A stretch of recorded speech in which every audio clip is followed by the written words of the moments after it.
मित्रांनो, आरक्षणाचं समीकरण बदलतंय. मराठा समाजाला कुणबी दर्जा की नवा कायदा? चला पाहूया.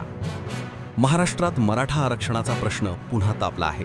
मराठा समाजाची प्रमुख मागणी म्हणजे त्यांचा कुणबी म्हणून ओबीसी श्रेणीत समावेश करून शिक्षण व नोकरीत आरक्षणाचा लाभ मिळवणे.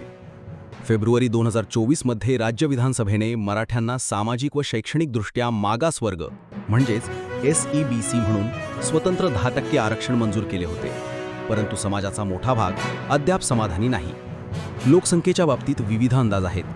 मागासवर्गीय आयोगानुसार मराठा 28%, तर काही अहवालांनुसार 30 ते 33%, तर नेत्यांचा दावा 35% इतका आहे. कुणबी समाजाचा समावेश केल्यास ही टक्केवारी आणखी वाढू शकते. त्यामुळेच ओबीसी समुदायांमध्ये विरोध वाढला आहे. त्यांची भीती अशी की आधीच 382 उपजातींना मिळणाऱ्या 19% आरक्षणात मोठा मराठा समुदाय सामील झाल्यास त्यांच्या वाट्याचे प्रमाण कमी होईल. महाराष्ट्रातील आरक्षण एकूण 62% आहे. मराठ्यांचे 10% आरक्षण लागू झाल्यास ते 72% होईल, ज्यामुळे सर्वोच्च न्यायालयाच्या 50% मर्यादेला आव्हान मिळेल. नोकरीच्या आकडेवारीकडे पाहिले तर 2018 मध्ये मराठ्यांचा सरकारी पदांमध्ये वाटा 19.05% होता, पण 2024 पर्यंत त्या 4% घट झाल्याचे आयोगाने नोंदवले आहे. ओबीसींचे सरकारी पदांमध्ये प्रतिनिधित्व सुमारे 9% आहे, जे त्यांच्या 19% आरक्षणाच्या तुलनेत कमी वाटते.